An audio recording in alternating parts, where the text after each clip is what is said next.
오늘 욥기 12장 말씀을 통하여 여전히 하나님은 일하신다라는 제목으로 하나님 말씀 나누죠. 다시 한번 따라할까요? 여전히 하나님은 일하신다. 오늘 말씀은 소발이라는 친구의 충고에 욥이 대답하는 장면입니다. 욥이 고통당할 때 세 명의 친구가 찾아왔죠. 엘리바스, 빌닷, 그리고 소발입니다. 이들이 찾아와서 위로한답시고 한마디씩 했는데 이는 욥에게 맞지 않는 충고였습니다. 이미 엘리바스와 빌닷은 앞에서 한 차례씩 욥과 논쟁을 했죠. 그리고 마지막으로 소발이 충고한 것에 대해 욥이 지금 대답하는 이야기가 오늘 함께 읽은 욥기 12장입니다. 그런데 시작부터 보면 욥이 대단히 화가 난 것 같아요. 여러분 안 그러겠습니까? 안 그래도 힘든데, 안 그래도 고통 가운데 어려운데 친구라고 하는 자들이 와서 맞지도 않는 엉뚱한 지적을 해대기 때문에 욥이 얼마나 힘들겠습니까? 그동안 잘 참았는데 욥이 화가 난 것 같아요. 그래서 이렇게 시작합니다. 2절을 보십시오. 너희만 참으로 사람이로구나. 너희가 죽으면 지혜도 죽겠구나. 너희가 죽으면 지혜도 죽겠구나. 한마디로 무슨 말입니까? 너 잘났다 라는 얘기예요. 너만 똑똑하냐? 내가 죽으면 지혜도 없냐라는 말입니다. 욥의 시작의 말투가 벌써 좀 세죠. 욥도 사람입니다. 화가 나죠. 답답하죠. 소발을 비롯한 친구들은 욥에 대해서 계속 번갈아 가면서 조언했습니다. 자기들이 알고 있는 지식과 상식, 경험 등을 근거로 섣불리 욥을 판단하고 충고했어요. 그들의 말은 길지만 요지는 간단합니다. 요지가 뭡니까? 네가 죄를 지었기 때문에 이런 고난을 당하는 거야. 한마디로 이겁니다. 이거 인과응보의 논리. 네가 지금 이렇게 고난을 당하는 건 분명히 죄를 지었기 때문에 그 대가로 이런 고난을 당하는 거야. 그러니까 회개해. 이게 바로 친구들의 일관된 논지예요. 말은 뭐 여러 가지 말을 하지만 핵심은 이거다라는 것입니다. 그런데 이 말이 맞습니까? 틀립니까? 틀리죠. 욥이 고통당하는 이유는 누누이 말하지만 죄를 지어서 고난을 당하는 게 아니라 믿음 때문에 하나님 앞에 연단받고 있는 거예요. 그런데도 고난당한다는 이유 하나만으로 이 친구들은 마음대로 추측하면서 욥을 판단하고 있다라는 거예요. 네가 이런 고난을 당한 건 분명 죄를 지었기 때문일 거야. 너는 아니라고 말하는데 아니야. 네 자신도 모르는 죄를 지었을 거야. 그러니 이런 고난을 당하지. 하나님은 살아계신데. 그래서 욥을 더욱 힘들게 했습니다. 이게 욥이 억울하죠. 이런 말을 합니다. 4절을 보십시오. 함께 읽겠습니다. 시작. 하나님께 불러 아뢰어 들으심을 입은 내가 이웃에게 웃음받는 자가 되었으니 의롭고 순전한 자가 조롱거리가 되었구나. 하나님께 불러 아뢰어 들으심을 입은 내가, 하나님께 인정받은 내가, 이웃 사람들에게도 칭찬받던 내가, 친구들도 나를 인정했는데 그런 내가, 그런 상황이 하루아침에 바뀌어서 조롱거리가 되었다라는 거예요. 문제는 아무런 잘못도 없는데 라는 것입니다. 뭐 자기가 죄를 지었거나 뭐 잘못을 해서 이런 고난을 당하면 이해가 되는데 의롭고 순전한 내가 조롱거리가 되었다라는 거예요. 물론 욥은 하나님 앞에서 인간 모두가 죄인이라는 것을 인정합니다. 욥 자신도 죄인이다라는 건 인정해. 그런데 욥이 말하는 건 너희들이 말하는 것처럼 내가 이런 고난을 당할 만한 죄는 없다라는 거예요. 하나님 앞에 다 죄인이다. 그렇게 말하면 뭐 여기 죄인 아닌 사람이 어딨냐? 그건 나도 인정. 그런데 너희들이 말하는 것처럼 내가 이런 고난을 당할 만한 죄는 아무리 살펴봐도 지은 게 없어. 그러니 억울하다, 답답하다라는 거예요. 그러면서 욥이 반박합니다. 니들도 조심해라. 5절을 보십시오. 함께 읽죠. 시작. 평안한 자의 마음은 재앙을 멸시하나 재앙이 실족하는 자를 기다리는구나. 평안할 때에는 재앙에 대해서 사람들이 생각을 잘 못합니다. 아니요, 잘 안 하죠. 이 평안이 영원할 것이라고 생각해요. 그리고 내가 이 평안을 누리는 건 당연한 것이라고 생각해요. 여러분, 가끔 TV에서 어떤 사람이 큰 사고를 당하거나 고난을 당할 때 말하잖아요. 이런 일이 설마 나에게 일어날 줄은 몰랐다고. 여러분, 그런 얘기 들어보지 않습니까? 그게 모든 사람들의 태도예요. 평안할 때는 설마 저런 재앙이, 저런 불행이 나에게 임하겠어? 내가 이렇게 평안한 건 당연한 거다라고 생각을 하는데 욥이 말하는 거예요. 니들도 조심해. 재앙이 갑자기 임해서 니들도 실수하고 실족하고 넘어질 수 있어. 내가 그렇다라는 거예요. 재앙이 너희도 기다리는구나. 여러분, 여기까지만 봐도 우리는 욥을 통하여 큰 교훈을 얻을 수 있습니다. 그게 뭡니까? 한번 따라하겠습니다. 평안할 때 주의하자. 욥의 친구들을 보면서 우리는 우리 자신을 돌아볼 수 있어야겠습니다. 평안하다는 이유 하나만으로 자칫 교만할 수 있어요. 문제는 자신도 모르게. 내가 교만한 걸 내가 몰라요. 그럴 수 있다니까요. 지금 욥의 세 친구들이 지금 그래요. 자신들은 그렇게 생각하지 않아요. 자기가 얼마나 교만한지. 근데 욥의 친구들은 대단히 교만하죠. 왜 그렇습니까? 욥이 형통하고 잘 나갈 때에는 욥에게 이렇게 대하지 않았어요. 그런데 욥이 고통당한다는 사실 하나만으로, 그리고 자신들은 평안하다는 이유 하나만으로 마치 욥을 죄인 취급하고 있다라는 거예요. 우리도 그럴 수 있다라는 거예요. 약한 사람들, 고통당하는 사람들에 대해서 사람은 악한 본성이 있기 때문에 함부로 대하게 돼요. 여러분, 힘 있는 대통령이나 돈 있는 재벌 앞에 함부로 대합니까? 함부로 안 하잖아요. 근데 구걸하는 사람, 가난한 사람, 못 배운 사람에 대해서 우리는 어떻게 해요? 은연중에 나도 모르게 가볍게 대하고 쉽게 판단하고 쉽게 정죄하고 쉽게 속단하고 함부로 말할 수 있다는 거예요. 그게 우리의 연약함이고 죄성이에요. 이 세 사람도 그래요. 욥이 잘 나가고 복받고 형통할 때는요, 아무 말도 못했던 친구들이에요. 그런데 그랬던 친구들이 욥이 그냥 엄청나게 힘들어지니까 와서 도와준답시고 하는 말들이 그냥 툭툭 내뱉는데 생각 없는 말이에요. 욥의 고통과 아픔을 전혀 깊게 이해하지 못하고 하는 말들이에요. 이런 모습들은 나중에 욥기 후반부에 가면 하나님 앞에 엄청 책망을 받습니다. 우리도 그럴 수 있다라는 거예요. 그건 옳은 태도가 아니죠. 매우 주의해야 합니다. 예수님 말씀하시죠. 마태복음 18장 10절에 삼가 이 소자 중에 하나도 없이 여기지 말라. 너희에게 말하노니 저희 천사들이 하늘에서 하늘에 계신 내 아버지의 얼굴을 항상 배옵느니라.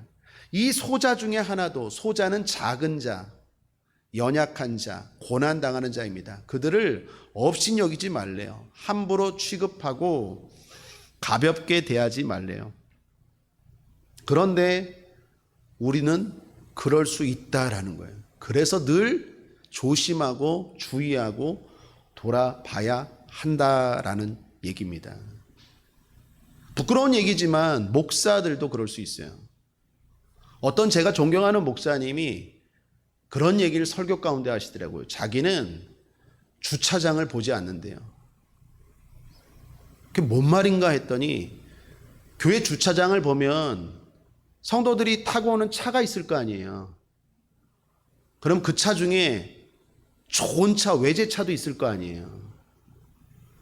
그걸 보게 되면 자기도 모르게 그런 차들을 타고 온 성도들, 재직들, 사람들에게는 자기도 모르게 깍듯하게 대하고, 작은 차 아니면 BMW 타고 오는 사람, BMW가 뭡니까? B, 버스, M, 메트로, 지하철, S가 뭐죠? 뭐 있는데? BMW, W구나. W, 워킹. 버스 타고 오거나 지하철 타고 오거나 걸어온 사람들은 자기도 모르게 함부로 대한다는 거예요. 목사님인데도. 사람은 그렇다니까요. 이게 우리 안에 있는 악한 본성이에요. 함부로 판단하고. 그래서 주의하고 또 주의합니다. 가끔 뉴스를 보면 청소년들의 왕따에 대한 이야기들이 나옵니다. 약한 아이, 가난한 아이를 집단으로 이짐해 괴롭히죠. 욥의 친구와 같은 자세예요. 나쁜 일이죠. 그런데 그런 아이들 가운데 교회 다니는 아이들도 있더라고요. 실제로 그렇지 않습니까? 우리 아이들이 그렇지 않길 바랍니다. 우리 아이들을 위해서 기도합시다. 특별히 우리 교회에는요, 몸이 아프고 약한 아이들이 많아요. 하나님이 나를 너무 인정하시는 것 같아요. 그런 사람들을 자꾸 보내주세요. 약간 삐리리한 사람들. 여기 삐리리라는 말은 제가 배운 말입니다. 우리 청년한테. 우리 하는 청년한테 배운 말이에요. 삐리리. 삐리리한 사람들이 자꾸 와요. 정신이 들어갔다 나왔다 막 엉뚱한 소리하고. 함부로 대하면 안 돼요. 하나님의 형상을 닮은 귀한 영혼입니다. 특별히 우리 예꿈이나 청소년부 아이들, 우리 선생님들이 정말 사랑으로 돌봅니다. 인정. 우리 성도님들이 특별히 약한 아이들, 부족한 아이들 사랑으로 대합니다. 인정. 그런데 혹시라도 나도 모르게 함부로 대할 수 있다라는 거예요. 그래서 우리는 더욱 주의해야 하겠습니다. 욥은 졸지에 고난당한다는 이유 하나만으로 완전히 죄인 취급받는 거예요. 근데 우리도 이 친구들과 같이 그렇게 대할 수 있다라는 거예요. 또 하나 뉴스 보면서 안타까운 것 하나, 임대아파트. 저도 임대아파트 출신이거든요. 임대아파트 산다는 이유 하나만으로 사람들이 색안경 끼고 보고 거기서 학교 나오는 애들 편애하고 그런 이야기들 드라마나 뉴스에서 우리 보지 않습니까? 그리고 실제로 우리 주변에서 일어나는 일들 아니에요? 하나님 기뻐하지 않는다라는 거예요. 그게 다 지금 욥의 친구들과 같은 태도입니다. 뿐만 아니라 비정규직이라고 해서 함부로 대하고 차별합니다. 외국인 노동자들이라고 해서 짐승처럼 막 부려먹어요. 이거 다 악한 거예요. 이게 다 바로 욥의 친구들과 같은 모습이라니까요. 그런데 이런 사람들이 교회 안에 성도인데도 그런 사람들이 있더라니까요. 제가 사업장 예배 가서 예배 드려주고 누굴 만나고 신방하고 보면 이런 일들이 있어요. 남 이야기가 아니에요. 근데 문제는 우리 스스로가 그걸 자각하지를 못해요. 깨닫지를 못해요. 성경은 그런 자들을 만날 때 우리가 어떻게 해야 되는지를 분명히 말하고 있죠. 신명기 10장 18절 20절에 보면 하나님은 고아와 과부를 위하여 신원하시며 나그네를 사랑하사 그렇게 식물과 의복을 주시나니 너희는 나그네를 사랑하라. 전에 너희도 애굽 땅에서 나그네 되었음이니라. 내 하나님 여호와를 경외하여 그를 섬기며 그에게 친근히 대하라. 사랑하고 친근히 따뜻하게 대하라 라고 하나님은 성경은 가르쳐 줍니다.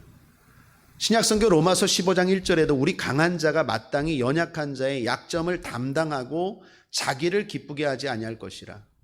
그들의 아픔, 그들의 연약함은 우리가 담당할 부분이래요. 그러므로 우리의 태도를 늘 돌아봐야 합니다. 중요한 건 상황이 역전될 수 있다는 거예요. 언제든지. 아브라함의 아들 가운데 이스마엘과 이삭이 있었습니다. 이스마엘로부터 이삭이 조롱당했어요. 그런데 나중에 상황이 역전됩니다. 사람들이 고통 가운데 있는 다윗을 조롱하며 말합니다. 네 하나님이 어디 있느냐? 네가 그렇게 찬양하고 의지하고 믿는 하나님이 어디 있느냐? 조롱합니다. 그런데 나중에 상황이 어떻게 됩니까? 역전되죠. 제일 유명한 분, 제일 주목해야 될 분은 누구입니까? 바로 예수님이시죠. 예수님은 역전의 주인공이시죠. 예수님에 대해서 사람들이 어떻게 합니까? 조롱하죠. 멸시했습니다. 마태복음 26장 67절 68절에 보면 이에 예수의 얼굴에 침 뱉으며 주먹으로 치고 혹은 손바닥으로 때리며 가로되 그리스도야 우리에게 선지자 노릇을 하라 너를 친 자가 누구냐 하더라. 예수님 십자가 지시고 걸어가세요.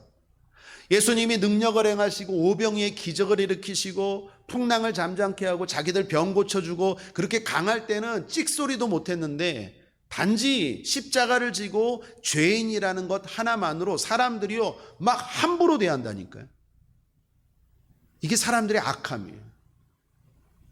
침을 뱉고 주먹으로 치고, 아니 그들에게 아무런 잘못도 한 게 아니야. 잘못은커녕 오히려 예수님 살아생전에 은혜만 베풀었어요. 그런데 약하다는 이유 하나만으로, 십자가 지고 간다는 이유 하나만으로 사람들이 조롱합니다. 상황이 어떻게 됩니까? 역전되죠. 상황은 항상 바뀔 수 있어요. 그래서 우리는 두려워해야 합니다. 솔로몬이 잠언에서 17장 5절에 이렇게 말합니다. 가난한 자를 조롱하는 자는 이를 지으신 주를 멸시하는 자요 사람의 재앙을 기뻐하는 자는 형벌을 면치 못할지니라. 조롱하지 말아야 되고 누군가 형벌, 재앙을 만났을 때 기뻐하지 말아야 한다라는 거예요. 구약시대에 하나님이 아모스 선지자를 통해서도 하신 말씀이 있습니다. 아모스서 4장 1절에 사마리아의 산에 있는 바산의 암소들아 이 말을 들으라 너희는 힘없는 자를 학대하며 가난한 자를 압제하며 라고 책망하십니다. 부유한 사람들을 튼튼하기로 유명한 바산의 암소들로 비유합니다. 그들이 부유하고 힘있다 해서 약한 자들을 함부로 압제했어요. 그런 자들 하지 말라라고 말하면서 이렇게 경고하십니다. 아모스서 4장 2절에 주 여호와께서 자기의 거룩함을 가리켜 맹세하시되 때가 너희에게 임할지라 사람이 갈고리로 너희를 끌어가며 낚시로 너희의 남은 자들을 그리하리라. 때가 너희에게 임할지라. 상황이 바뀔 때가 있어요. 심판의 때가 있습니다. 그래서 지금 평안하다고, 지금 조금 힘있다고, 지금 강건하다고 함부로 하면 안 되고 우리 자신을 늘 돌아보고 또 돌아볼 줄 아는 저와 여러분 되길 바랍니다. 말씀은 거울입니다. 거울은 나를 비추는 거예요. 말씀을 통해서 늘 나를 돌아보고 더욱더 하나님 앞에 온전한 모습으로 서는 저와 여러분 되기를 주님의 이름으로 축원합니다. 평안할 때 주의합시다. 강할 때 조심합시다. 두 번째, 하나님은 여전히 일하고 계신다예요. 자, 이처럼 욥은 이런 친구들의 태도에 대해서 너무 화가 났어요. 억울했죠. 그래도 처음에는 잘 참았는데 말도 적게 하고 말을 해도 믿음의 말을 하고, 그러나 긴 고난 가운데 억울함 가운데 화가 난 거예요. 그런데 여기 욥이 중요한 말을 합니다. 오늘 욥기 12장에서 한 구절만 꼽으라 그러면 저는 6절을 꼽겠습니다. 이게 핵심 말씀입니다. 함께 읽겠습니다. 6절 시작. 강도의 장막은 형통하고 하나님을 진노케 하는 자가 평안하니 하나님이 그 손에 후히 주심이니라. 강도의 장막은 형통하고 하나님을 진노케 하는 자가 평안하니 무슨 말입니까? 욥이 말합니다. 세상을 봐라라는 얘기예요. 강도가 형통해야 돼요. 여러분, 강도가 형통한 게 강도가 착해서 잘해서 형통한 겁니까? 아니죠. 강도이기 때문에 형통한 거예요. 남의 것 빼앗고 악한 일을 해서 형통하다라는 거예요. 정당한 사람보다 불법을 행하고 편법을 행하는 사람이 여러분 어떻게 형통하지 않겠습니까? 법대로 하고 정확하게 하는 사람보다도 훨씬 더 형통하지. 하나님을 진노케 하는 자가 평안하대요. 여러분, 그가 잘해서 평안한 겁니까? 아니요. 하나님을 진노케 했는데 평안하다는 거예요. 지금 욥이 뭘 말합니까? 세상을 봐라. 세상이 얼마나 불공평한지. 너희들 말대로 그렇게 단순하게 인과응보로 했다면 저렇게 악한 자들은 다 나처럼 고난받아야 되는데, 저렇게 악한 자들, 강도가 형통하고 하나님을 이렇게 진노케 하는 자가 저렇게 평안히 잘 먹고 잘 사는데 이게 세상 아니냐? 네 눈에는 저 세상이 안 보이냐라는 얘기예요. 맞는 얘기입니까? 틀린 얘기입니까? 맞는 얘기죠. 우리도 그렇지 않습니까? 세상을 보십시오. 악한 자들이 잘 사는 경우 많이 보잖아요. 그게 지금 세상의 모습 아닙니까? 그런데 그러면서 욥이 이런 말을 해요. 마지막 뒷부분 6절, 하나님이 그 손에 후히 주심이니라. 이게 번역이 대단히 어려워요. 그 원어 히브리어를 보면 이 번역에 대해서 되게 여러 가지 논란이 있는데 대체적으로 뜻은 이렇습니다. 그 모든 일들도 하나님의 손에 있다라는 거예요. 여러분, 단순한 말 같지만 이 부분은 욥이 어떤 사람인지를 아주 명확하게 보여주는 대목이에요. 잘 보시면 세상을 봐라. 얼마나 불공평하고 얼마나 불의하냐. 더욱이 나도 억울하다. 그런데 그럼에도 불구하고 모든 것이 하나님의 손에 있다. 이게 바로 욥의 믿음이에요. 사람들은요, 세상이 불공평하다. 세상이 저렇게 악한 자들이 잘 된다. 그러므로 뭐 어떻게 생각합니까? 하나님은 없어. 이렇게 생각하는 사람들 많죠. 또는 하나님은 계셔도 인간 사회는 개입하지 않으셔. 이렇게 생각하는 사람 많죠. 거기에다가 내가 그런 피해를 보고 내가 억울하면요, 눈에 뵈는 게 없어요. 뭐 입이 막 그냥 함부로 말해요. 하나님은 어디 있어? 뭐 이게 뭐야? 이게 뭐야? 이렇게 말해요. 그런데 욥이 대단한 건 뭐냐면 세상을 봐라. 분명히 억울하고 불의하고 답답한 일들이 있지만 불공평해 보이지만 그럼에도 불구하고 하나님의 손에 있다라는 거예요. 이거에 대한 의심은 전혀 없어요. 사랑하는 여러분, 하나님은 살아 계십니다. 그 하나님은 여전히 일하고 계십니다. 한번 따라하겠습니다. 하나님은 살아 계신다. 여전히 일하고 계신다. 이거에 대한 믿음은 흔들리면 안 돼요. 그 사람이 성도예요. 그런데 그 선을 넘어가는 사람들이 많아요. 그러면 그 사람은 무슨 성도예요? 세상 사람이나 성도나 똑같지 뭐. 성도는 고난 가운데도 달라야죠. 구별되어야죠. 여러분, 불공평한 세상에 대해서 억울해하고 답답해한 사람들은 많아요. 믿음의 사람들도 탄식할 때가 많아요. 예를 들면 에레미야 선지자도 그러한 세상에 대해서 항변한 적이 있습니다. 에레미야 12장 1절에서 이렇게 말합니다. 여호와여, 내가 주와 쟁변할 때에는 주는 의로우시니이다. 그러나 내가 주께 질문하옵나니 악한 자의 길이 형통하며 패역한 자가 다 안락함은 무슨 연고니이까? 이거 에레미야 선지자가 한 말이에요. 내가 하나님은 의롭다라는 거 인정합니다. 살아계시다는 건 믿습니다. 그런데 에레미야가 너무 답답하니까 탄식하는 거예요. 도대체 내가 한 가지 질문하겠습니다. 악한 자의 길이 형통하고 패역한 자가 다 안락하게 사는 건 도대체 무슨 연고니까? 탄식했어요.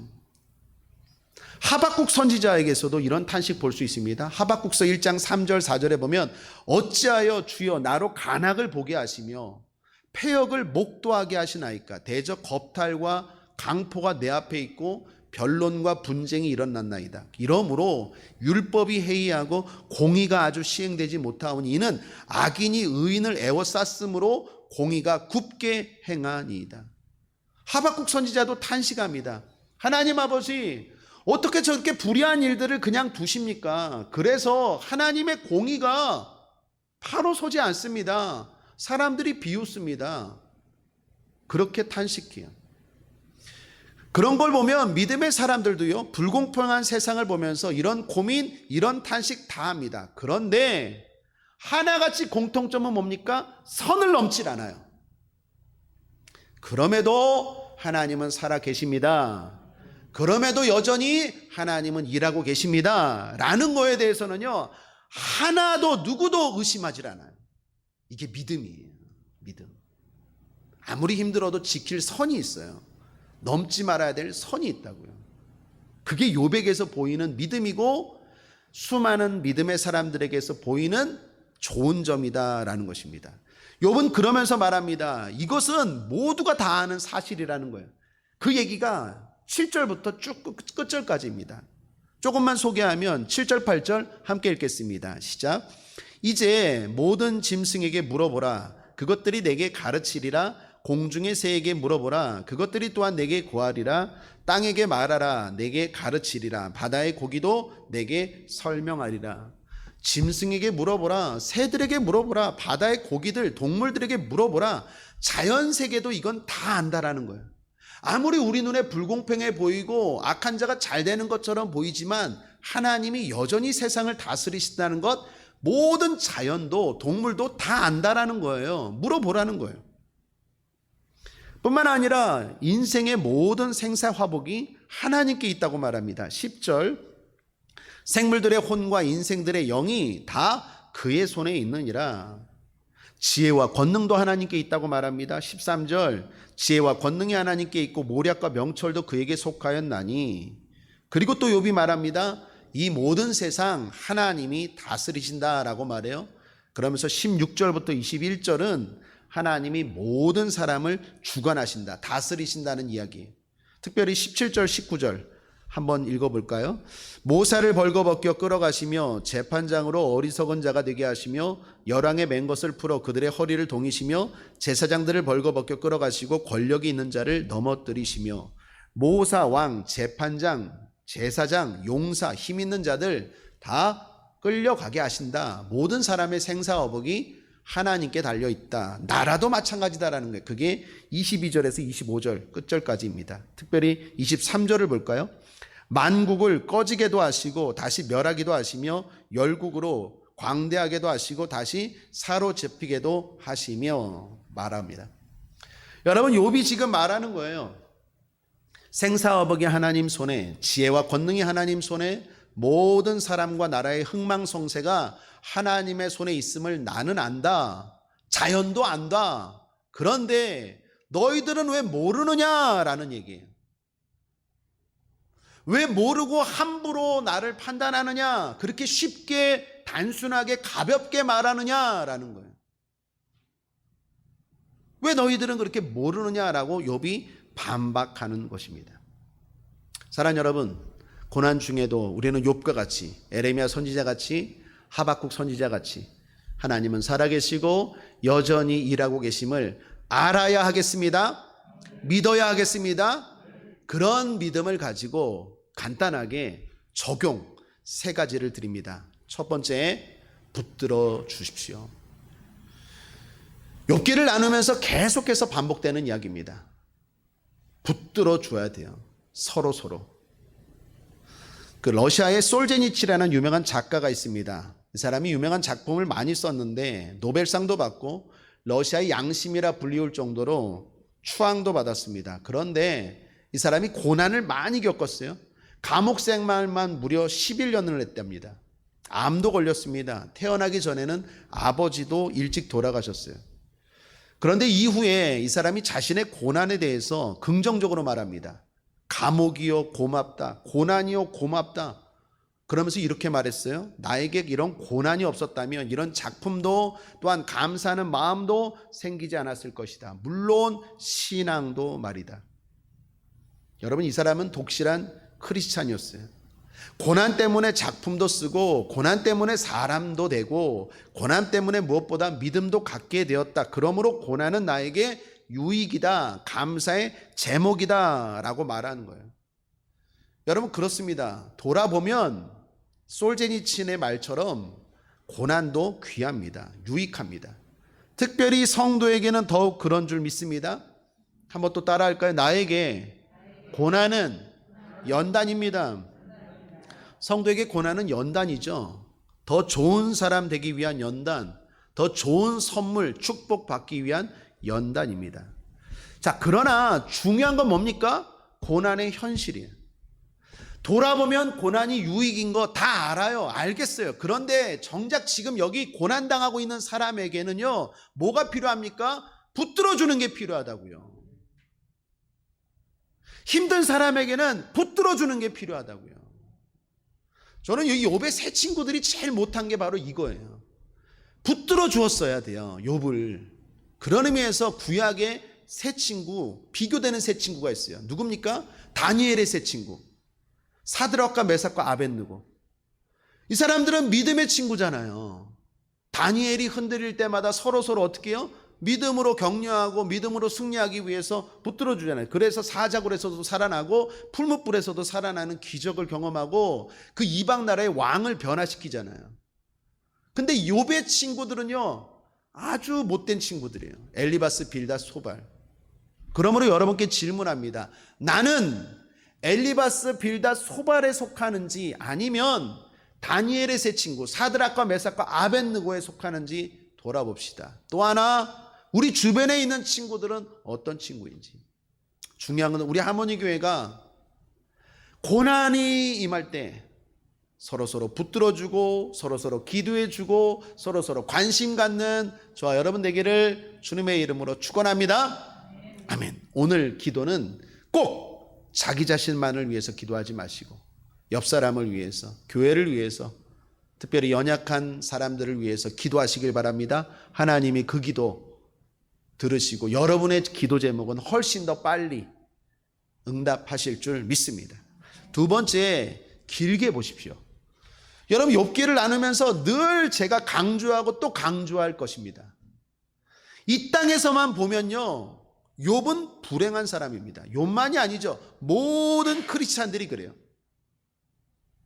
말씀대로 살잖아요. 정직하게 살잖아요. 성경은 뭐라고 말합니까? 정직하게 살라고 말해요. 불법을 행하지 말라고 말해요. 그런데 세상에 나가면 어떻습니까? 세상은 불법과 불의가 가득해요. 그런 사람들과 경쟁하면서 잘 살 수 있습니까? 안 돼요. 못 이긴다니까요. 제가 어떤 사업하는 우리 안수 집사님 옛날에 그 안수 집사님이 말해요. 목사님 말씀대로 정직하게 사업하려니까 너무 힘들어요.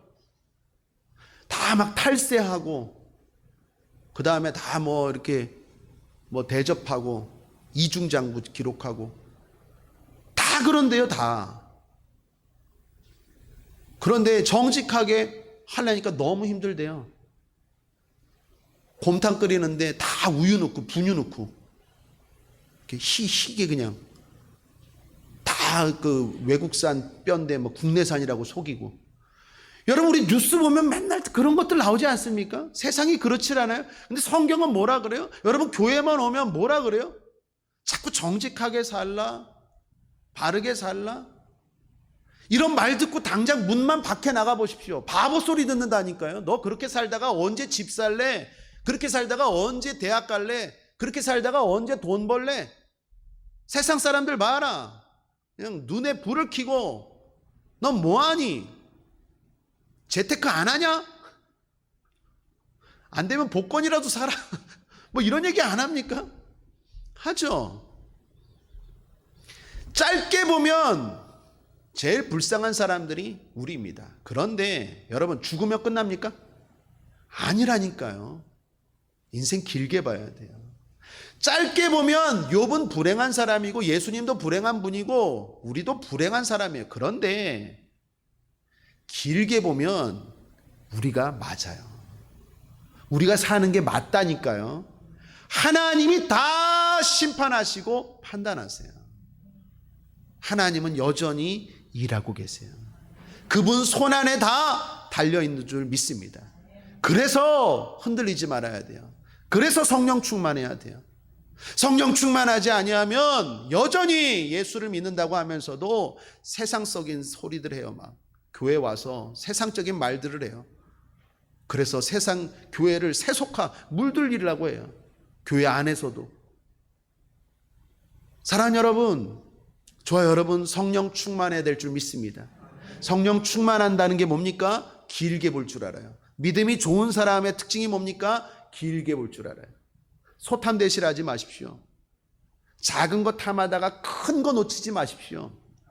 진짜 좋은 것 하나님이 주시려고 예비하고 계세요. 우리는 이 땅에서 잘 살 거예요. 사실 우리가 그런 마음으로 살잖아요. 그러면 하나님이 높이십니다. 죽고자 하면 삽니다. 내려놓으면 얻게 됩니다. 그런데 야곱처럼 자꾸 움켜쥐려고 해요. 예수를 믿는다고 하면서도. 야복강가로 말미암아 이스라엘로 변화돼야 돼요. 이스라엘로 변화되면 맨날 손해보고 당합니까? 아니요. 하나님이 채워주세요. 하나님 막아주세요. 여러분, 믿음의 백성들 가운데 이삭도 보십시오. 이삭하면 제일 중요한 게 뭡니까? 우물이죠.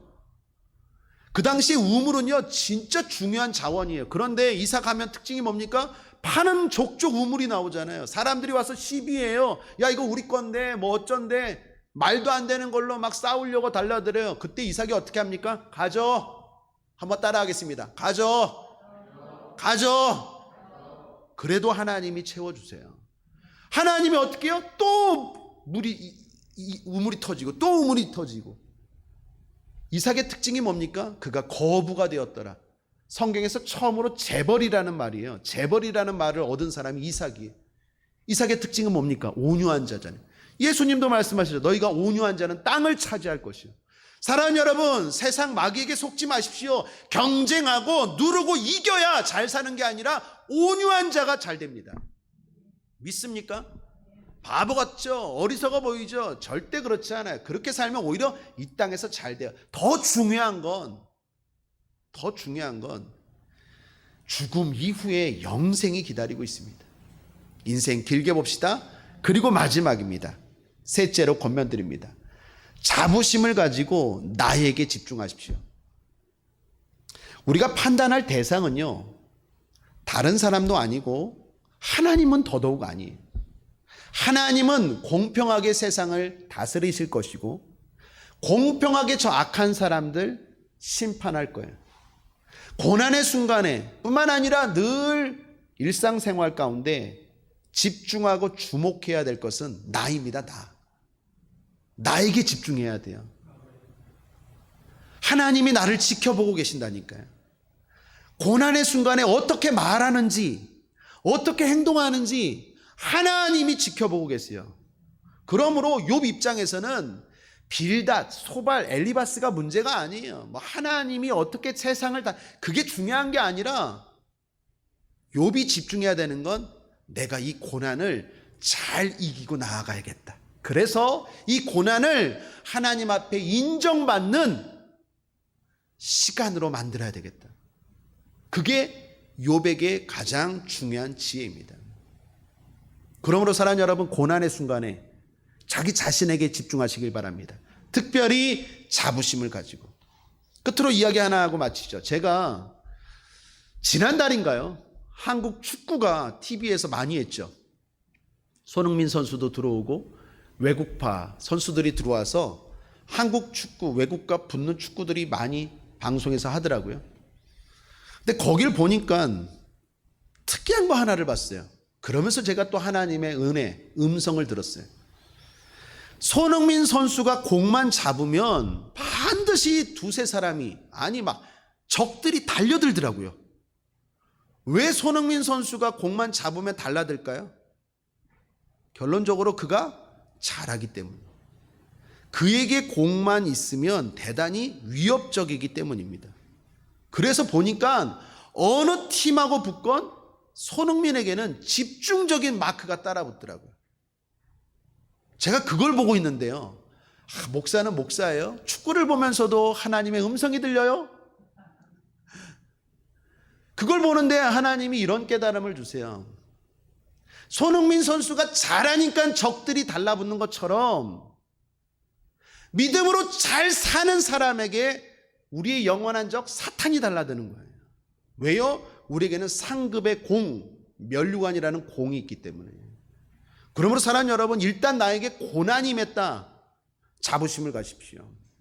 내가 잘하고 있구나. 내가 하나님 앞에 잘하니까 자꾸 나를 집중 마크 하는구나. 이놈의 사탄들이 가만히 안 두고 나만 그냥 태클을 걸고 막 몸에 부딪히고 그냥 화나게 하고 막 손흥민 선수한테 그렇더라니까요. 다른 나라 사람들이. 다른 선수들은 거들떠보지도 않아요. 그냥.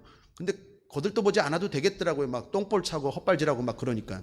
근데 손흥민 선수만 공 잡으면 그냥 위협적이거든요. 한번 때리면 어디서 때릴지도 모르고 왼발로 때릴지 오른발로 때릴지 모르니까 막 두세 사람이 달라붙고 막 신경전을 펼치고 막 기분 나쁘게 막 찌르고 막 그러더라고요. 우리도 그래요. 여러분이 믿음으로 반드시 잘 살기 때문에 사탄이 어떤 방법으로든 공격할 거예요. 그러므로 일단은 자부심을 가지십시오. 그리고 여러분이 갖고 있는 공에 집중하십시오. 상급입니다. 멸류관입니다. 그리고 고난을 잘 이겨나가는 저와 여러분 되기를 주님의 이름으로 축원합니다. 말씀을 정리합니다. 여전히 하나님은 일하고 계십니다. 세상이 불공평해 보이죠? 답답하게 보이죠? 단식할 수 있어요. 억울할 수 있어요. 그러나 그럼에도 불구하고 선은 넘지 말아야 돼요. 여전히 하나님은 이 세상을 다스리고 계시고 분명히 심판하실 거예요. 그 하나님을 기억하면서 나에게 집중하고 자부심을 가지고 서로 고난당하는 자 있으면 서로 붙들어주고 그리고 인생을 길게 보고 살아가는 저 여러분 되기를 주님의 이름으로 축원합니다. 승리합시다. 기도하겠습니다. 좋으신 하나님 아버지 감사합니다. 우리 성도님들 고난 가운데 있습니까? 이기게 하여 주옵소서. 기도합니다. 승리하게 하여 주옵소서. 기도합니다. 하나님 앞에 인정받는 좋은 시간으로 잘 지낼 수 있도록 주님이 함께 하시고 은혜 베풀어 주옵소서. 악하고 다른 것들 예수 이름으로 명하노니 떠나갈지어다 물러갈지어다. 감사드리며 예수님의 이름으로 축복하고 기도했습니다. 아멘.